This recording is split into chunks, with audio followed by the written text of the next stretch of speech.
శ్రీమాత్రే నమః. సద్గురు జ్యోతిషాలయం నుండి 2026 జూన్ నెల ద్వాదశ రాశులకి గోచార గ్రహస్థితులు ఎలా ఉన్నాయి అనేది మనం తెలుసుకోబోతున్నాం. జాతకం అంటే ప్రతి ఒక్కరికి ఒక క్యూరియాసిటీ.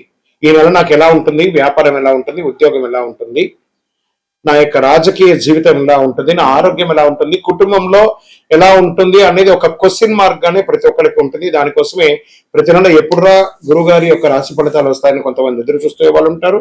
మిగతా ఛానల్స్ కూడా చూసే వాళ్ళు కూడా ఉంటారు. మా ఛానల్ చూస్తూ మా యొక్క టాపిక్స్ అన్ని చూసే ప్రేక్షక మిత్రులారా, మీకు శుభాకాంక్షలు. మా కార్యక్రమాలన్నీ నచ్చిందంటే ఒక్కసారి ఒక లైక్, ఒక షేర్, ఒక సబ్స్క్రిప్షన్, ఇది మాకు కావాల్సినటువంటి మీ తరపు నుంచి ఒక చిన్న రిక్వెస్ట్ మాత్రమే. ఇది ప్రతి ఒక్కరు కూడా జాతకం తెలుసుకోవాలనుకున్న వాళ్ళు 21 వయసు లోపు ఉన్న వాళ్ళు తెలుసుకోకండి. 60 వయసు పైపడ్డ వాళ్ళందరూ కూడా మీరు సాక్షాత్ దైవ సమానులే. మీరు 60 తెలుగు సంవత్సరాలు చూస్తుంటారు కాబట్టి జాతకం పడుతున్న వర్షానికి ఒక గొడుగు మాత్రమే కానీ జాతకం జీవితం కాదు. ఈ నెల గోచార గ్రహాలన్నీ కూడాను ఎలా ఉన్నాయి అని చెప్తే, గురు బృహస్పతి మిథున రాశి నుండి కర్కాటక రాశికి ఈ సంవత్సరం అంతా ఉండబోతున్నారు. అద్భుతమైనటువంటి ఫలితాలు రాబోతున్నాయి. జాక్పాట్ అని కూడా చెప్పొచ్చు కొన్ని రాశులకి. 1-2 తారీఖులలో ఈ యొక్క గురువు వచ్చేసి ప్రవేశిస్తున్నాడు కర్కాటక రాశిలో. ఇది చాలా శుభపరమైనటువంటి గోచారం అని కూడా చెప్పొచ్చు. దీనివల్ల ప్రతి రాశి వారికి వారి కుటుంబంలోనూ విద్య, ఇల్లు, ఆర్థిక స్థిరత్వం అనే అవకాశాలు చాలా వస్తుంటాయి. శని ఈ నెల మొత్తం కూడా మీనరాశిలోనే ఉంటారు. రాహు వచ్చేసి ఈ నెల కుంభరాశిలో ఉంటారు. కేతు సింహరాశిలో ఉంటారు. కాబట్టి గ్రహస్థితులందరూ కూడా మీ యొక్క జీవితంలో ఎన్నో మార్పులు తీసుకురాబోతున్నారు. జ్యోతిశాస్త్రరీత్యా ద్వాదశ రాశుల్లో 9వ రాశి అయినటువంటి ధనుసు రాశి మిత్రులారా, 2026 జూన్ మీకు శుభాశుభ ఫలితాలు ఎలా ఉన్నాయంటే, కొత్త అవకాశాలు, ప్రయాణాలు మరి ఎదుగుదల కలిసి వచ్చే సమయం ఇదనమాట. అర్ధాష్టమ శని ఉన్నా గురు భగవానుడు మీకు మేలు కలిగిస్తున్నాడు. ఈ నెల ఆల్మోస్ట్ ప్రతి రాశి వారి యొక్క జీవితంలో గురు భగవానుడు శుభాన్ని ఇస్తున్నాడు. మంచి గ్రహస్థితి, గురువు అనుకూలంగా ఉండడం వల్ల అదృష్టం, కుజుడు ధైర్యాన్ని ఇస్తున్నాడు. శని కారణంగా పని ఒత్తిడి ఉన్నా ఫలితం ఆలస్యంగా వచ్చే తీరుతుంది. రాహు వల్ల సోషల్ మీడియాలో ఇన్ఫ్లుయెన్స్ పెరుగుతుంది. ఇంకా ఉద్యోగస్తులకి కొత్త బాధ్యతలు మరి అవకాశాలు చాలా చాలా చాలా వస్తున్నాయి. టీచింగ్, ఐటీ, ట్రావెల్, గవర్నమెంట్ రంగాల్లో ఉన్న వారికి మంచి సమయం. ఇంకా doctors and service sector, advocates, police and defence ఈ రంగంలో ఉన్న వాళ్ళకి అందరికీ చాలా మంచి అవకాశాలు.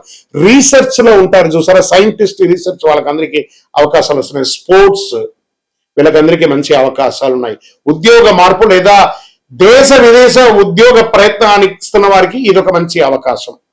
వ్యాపారస్తులకి కొత్త కాంట్రాక్ట్లు వస్తున్నాయి. మీ పాత వ్యాపారాలన్నీ, పాత వస్తువులన్నీ క్లియర్ అయిపోయి, డెట్స్ అన్ని క్లియర్ అయిపోయి అవకాశాలు ఉన్నాయి. భాగస్వామి వ్యాపారాలతో కాస్త జాగ్రత్తగా ఉండండి.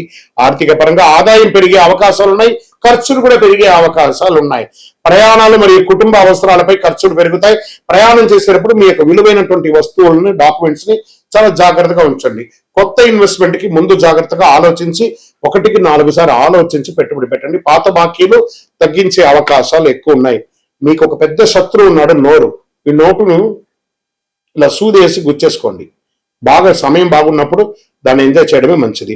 ఇంకా విద్యార్థులకి వచ్చేటప్పటికి విదేశీయ చదువు లేదా ఉద్యోగానికి మంచి అవకాశాలు ఉన్నాయి. వీసా ఇంటర్వ్యూలో సానుకూలత వచ్చే అవకాశాలు ఉన్నాయి. హయ్యర్ స్టడీస్ మరియు కాంపిటేటివ్ ఎగ్జామ్స్ అనుకూలంగా ఉన్నాయి. కుటుంబ సభ్యుల మధ్య, భార్యాభర్తల మధ్య సఖ్యత కాస్త లోపం అవుతుంది. కూర్చొని మాట్లాడి పరిష్కరించుకోండి. ఎవరైనా వివాహం చేసుకోవాలనుకున్న వాళ్ళకి పెళ్లి ప్రయత్నాలు చేయండి. శ్రావణ మాసం, కార్తీక మాసం కలిసి వస్తుంది. రియల్ ఎస్టేట్, భూమి, ఇల్లు, కమర్షియల్ ప్రాపర్టీ లాభ సూచనలు ఉన్నాయి. మీ యొక్క లోన్ కోసం, ఆ యొక్క రిజిస్ట్రేషన్ చేసుకోవడం, లోన్ కోసం ప్రయత్నం చేసిన వాళ్ళకి అన్ని కూడా క్లియర్ అయిపోతుంది. కొత్త కస్టమర్లు కనిపిస్తారు. చక్కటి అవకాశాలు బాగా ఉన్నాయి. రియల్ ఎస్టేట్ లో కన్స్ట్రక్షన్ మందకోడిగా ఉన్నవన్నీ కూడా కాస్త ట్రాక్ లో పడే అవకాశాలు బాగా ఉన్నాయి బిల్డర్స్ అందరికీ కూడాను. ఇంకా సినిమా రంగంలో వారికి, motivational speaking, social media, YouTubes లో ఉన్న వాళ్ళకి మంచి గుర్తింపు వచ్చే అవకాశాలు ఉన్నాయి. కొత్త ఆఫర్లు మరియు పబ్లిసిటీ వచ్చే అవకాశాలు ఉన్నాయి. మీ మాట వల్ల అభిమానులు పెరిగే అవకాశాలు ఉన్నాయి. ఇంకా కోర్టు వ్యవహారాలు నెమ్మదిగా మీకు అనుకూలంగా వచ్చే అవకాశాలు బాగా ఉన్నాయి. డాక్యుమెంటేషన్ విషయంలో జాగ్రత్త పడండి. పెద్దల సలహా తీసుకోండి. మరియు షేర్ మార్కెట్ స్పెక్యులేషన్ లో మిశ్రమ ఫలితాలు ఉన్నాయి. ఆరోగ్యపరంగా అలసట, కాళ్ళ నొప్పులు, నిద్రలేమి సమస్యలు, ప్రయాణాల్లో కొంచెం ఇబ్బంది, ఇంకా జీర్ణ ప్రక్రియ లేదా మీ యొక్క మర్మస్థానాల దగ్గర కాస్త ఇబ్బంది, మంటలు అలాంటివి వచ్చే అవకాశం ఉంటాయి. ఒక డాక్టర్ని, ప్రొఫెషనల్ డాక్టర్ని సంప్రదించండి. మరియు అదృష్టమైనటువంటి రంగు పసుపు మరియు ఆరెంజ్ అండ్ బ్లూ కలర్ కూడా మీకు కలిసి వస్తుంది. అదృష్ట సంఖ్య 3 మరియు 9. అదృష్ట తేదీలు ఈ నెల 3, 12, 21, 30. అదృష్ట దిక్కులు ఈ నెల ఈశాన్యం అని కూడా చెప్పచ్చు. మీరు ఈ నెల చేయవలసినటువంటి ఒక పరిహారం అంతా కూడాను భగవంతుడు గురు భగవానుడి దత్తాత్రేయుని ప్రార్థన చేయండి. పసుపు వస్తువులు లేదా శనగలు దానం చేయండి. పేదలకు సహాయం చేయండి. ఓం గురవే నమః, ఓం శనైశ్వరాయ నమః అని 108 సార్లు ప్రతిరోజు పారాయణం చేయండి. మీకు ఇష్టదైవాన్ని ప్రార్థన చేసుకోండి. మీ పరిసర ప్రాంతాల్లో ఉన్నటువంటి దేవాలయంలో మీ వయస్సు ఎంత ఉందో అన్ని సంఖ్యతో నువ్వుల నూనెతో మీ ఇష్టదైవం కులదైవానికి దీపం వెలిగించండి. అతి శక్తివంతమైనటువంటి కరుంగాలి మాలను 48 రోజులు మన దేవాలయంలో పూజ చేసి దానికి చండీ సుదర్శన హోమాది సుబ్రహ్మణ్య భుజంగా మంత్రాలతో సంపుటి చేసినటువంటి అతి శక్తివంతమైనటువంటి కరుంగాలి మాల కూడా మన ఆర్గనైజేషన్ ఉంటుంది. కావలసిన వారు సంప్రదించండి. మీ యొక్క వ్యక్తిగత జాతకం తెలుసుకోవాలంటే మీ పరిసర ప్రాంతాల్లో ఉన్నటువంటి గురువుని సంప్రదించండి. లేదా మా దగ్గర తెలుసుకోవాలనుకుంటే మీ పేరు, date of birth, time of birth, place of birth WhatsApp చేయండి. విజయోస్తు. శ్రీమాత్రే నమః. సద్గురు జ్యోతిషాలయం నుండి ఒక శుభవార్త. మనం పుట్టినరోజు అంటే ఒక పండగలాగా చేసుకుంటాం కదా, ఏదైనా పండగ వస్తే పండగ చేసుకుంటాం కదా, అలాగే ఈ నెల జూన్ 2వ తారీఖున గురు భగవానుడు మారుతున్నాడు మిథున రాశి నుంచి కర్కాటక రాశికి.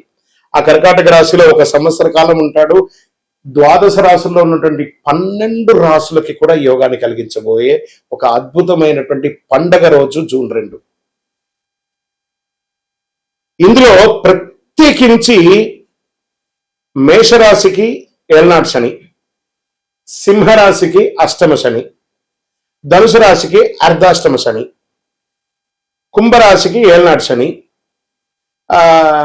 మీనరాశికి జన్మ శని. ఇంతమందికి ఉన్నారు కదా.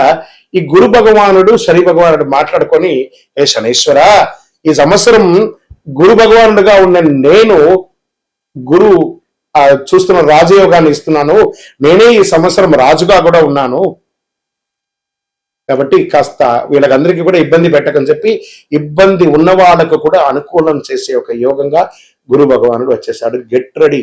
జీవితంలో మీరు అందరూ కూడా క్షేమంగా ఉండాలి. ఆ గురు భగవానుడికి కృతజ్ఞతా భావంగా ఏం చేయాలి? పసుపు రంగు వస్త్రం స్వామివారికి ధరించండి. మీరు కూడా అవకాశం ఉంటే పసుపు రంగు ఈ నెల ఎక్కువ వాడడానికి ప్రయత్నం చేయండి. శనగలు ఉంటాయి చూసారా, సుండల శనగలు, దాన్ని నానబెట్టి ఒక 108 మాలగా గుచ్చి దక్షిణామూర్తికి కానీ గురు భగవానుడికి కానీ ఏదైనా దత్తాత్రేయుడు కానీ ఇలాంటి చోటుకి వెళ్ళి మాలగా వేసి దర్శనం చేసుకోండి. గురవే సర్వలోకానాం విసజే భవరోగినాం నిదే సర్వ విద్యానాం దక్షిణామూర్తి నమః అని చెప్పి ఆ గురు భగవానుని ప్రార్థన చేయండి. పేదవాళ్ళకి ఆహారం పెట్టండి. చలివేంద్రాలు ఏర్పాటు చేయండి. గురు చూసిన కోటి లాభం. ఎంత అద్భుతమైనటువంటి విషయం. గురు భగవానుడు చూశారంటే కోటి లాభం. గురువు యొక్క స్థానం మారడం వల్ల ఎన్నో మేలు కల్పించబోతున్నాడు. జూన్ 2, 2026 ఈ నెలంతా కూడా అద్భుతంగా ఉంటారు. విజయోస్తు. సర్వయ్యప్ప. బ్రహ్మశ్రీ డాక్టర్ చంద్రమౌళి గురుస్వామి గారు నిర్మించినటువంటి అష్టాదశ శాస్త్ర అయ్యప్ప స్వామి 18 అవతారముల దేవాలయం జీవకోణ తిరుపతిలో నిర్మించాం. సుమారుగా 2016 నుండి ఇప్పటి వరకు నిత్య పూజలు జరుగుతున్నాయి. మన దేవాలయంలో ధూప దీప నైవేద్యం అనే ఒక పూజా కాన్సెప్ట్ ని ప్రారంభించారు. ఎందుకంటే ఈరోజు రేపట్లో ఒక దేవాలయం నిత్య పూజలు కానీ, అన్నదాన కార్యక్రమాలు కానీ, సేవా కార్యక్రమాలు చేయాలంటే బిగ్ ఛాలెంజ్ అనమాట. దాన్ని దృష్టిలో పెట్టుకొని పూజ్య గురువులు బ్రహ్మశ్రీ డాక్టర్ చంద్రమౌళి గురుస్వామి గారు భక్తుల గోత్రనామావళితో ప్రతినిత్యం పూజ. మీరు దేవాలయానికి వచ్చినా రాకపోయినా మీ గోత్రనామాలతో మన దేవాలయంలో పూజ జరుగుతుంది. ఇంటి యొక్క పూజకు గురుగారు 999 రూపాయలు ఒక నెలకని నిర్ణయించారు. అవకాశం ఉన్నవాళ్ళు మీ పేరు, గోత్రం, భార్య పేరు, పిల్లల పేరు రాసి పంపారనుకోండి. మీ గోత్రనామాలతో ప్రతినిత్యం ఆ 18 అవతారం దేవాలయంలో పూజ చేసి స్వామివారి యొక్క జన్మ నక్షత్రమైనటువంటి ఉత్తరా నక్షత్రం రోజు గణపతి హోమం కూడా మీ పేరు మీద చేసి స్వామివారి అభిషేక భస్మ ప్రసాదాన్ని ప్రతి నెల మీకు ఇంటికి పోస్ట్ ద్వారా పంపడం జరుగుతుంది. అవకాశం ఉన్నవాడు ఈ యొక్క మంచి సదుద్దేశంతో తయారు చేస్తున్నటువంటి ఈ యొక్క సేవా కార్యక్రమంలో ధూపదీప నైవేద్య పూజలో పాల్గొనండి. స్వామి శరణమయ్యప్ప. ఈ యొక్క నెంబర్ అంతా కూడా మీకు డిస్ప్లేలో వేస్తాను. శరణమయ్యప్ప. దేవుడు మనకు జీవితంలో పరీక్షలు ఎందుకు పెడుతున్నారని ఒక ప్రశ్న అడుగుతున్నారు. దేవుడు మనకు పరీక్షలు పెట్టడం మనకు ఆయనకేం పని లేదండి. మిమ్మల్ని ఎంచుకొని మీకు పరీక్షలు పెట్టడం అనేది కాదు. మనం ఎంచుకున్నటువంటి దారి, ఆ దారిలో మనం పుట్టినప్పటి నుంచి మరణించేంత వరకు నీ యొక్క రాత ఇది అని చెప్పి రాసి పంపించేస్తాడు. అర్థమైందా? ప్రతి ఒక్కరికి కూడాను ఈ యొక్క తల్లిదండ్రులకి పిల్లవాడు గాను, ఒక భార్యకు ఒక భర్తకు భర్త భార్య గాను, భార్యకు భర్త గాను, పిల్లలు గాను, అత్తమామలు గాను, ఫ్రెండ్స్ గాను, ఉద్యోగం గాను, వృత్తి గాను నిర్ణయించబడింది మరణం వరకు. మరి ఇందులో వచ్చే పరీక్షలు అంటారు చూసారా, భగవంతుడు దీన్ని కొంచెం ఫర్నిష్ గా చెప్పుకుంటే చెరిష్ ద గిఫ్టర్, అబ్యూస్ ద గిఫ్టర్ అని అంటారు అనమాట. భగవంతుడు మనకు ఒక అద్భుతమైనటువంటి గిఫ్ట్, ఈ శరీరాన్ని ఇచ్చాడు. దేహో దేవాలయ భక్తి అని చెప్పేసి ఒక జీవితాన్ని, మానవ జన్మనిచ్చాడు. ఇందులో మనం చక్కగా పరోపకారార్థి ఇదం శరీరం అనుకుంటూ మనం చేయాల్సిన కార్యక్రమాలు చేసుకుంటూ ఇతరులను చేసుకుంటూ పోతే అన్ని రకాలుగా ఉంటుంది.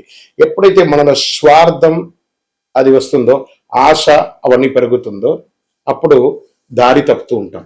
ఆ దారి తప్పినప్పుడు అవసరాలు పెరుగుతాయి. ఆ అవసరాలకు తగ్గట్టుగా అవకాశాలు ఉండదు. దానికి అప్పులు చేయడము, లేకపోతే ఇతరులను ఏమార్చడము, సమాజంలో ఇబ్బంది పెట్టడము. దాన్ని మనం ఏం చేస్తాం? భగవంతుడు నాకే ఇన్ని కష్టాలు ఇస్తావా అని భగవంతుడిని బ్లేమ్ చేయడం. ఆయనకి ఏమైనా పనే? మీరు పుట్టినప్పటి నుంచి మీరు మరణించేంత వరకు ఒక్క క్షణం కూడా ఆగకుండా గుండె కొట్టుకుంటూ ఉంటుంది. అప్పుడు మీకు పరీక్ష పెడుతున్నాడా భగవంతుడు? అనుగ్రహం ఇస్తున్నాడా? మనమైనా ఒక్కొక్కసారి శ్రద్ధగా ఉండం. అలా పడుకుంటా, ఇలా లేస్తాం. మీరు పడుకున్నా, లేసినా, తిన్నా, ఏమేమి వేషాలు వేసినా వాటన్నిటినీ సగిస్తూ భావిస్తూ మీ హృదయంలో lub dub lub dub lub dub lub డబ్ను కొట్టుకుంటూ ఆ ప్రాణవాయుని ఇచ్చే భగవంతుడికి కృతజ్ఞత చెప్పండి. కానీ భగవంతుడు ఇబ్బంది పెట్టాడు, భగవంతుడు అనుగ్రహప్రదాయుడు. మీ ఆశలు, మీ అలవాట్లను అదుపులో పెట్టుకుంటే జీవితం అంతా సుఖ సంతోషాలతో ఉంటారు. విజయోస్తు.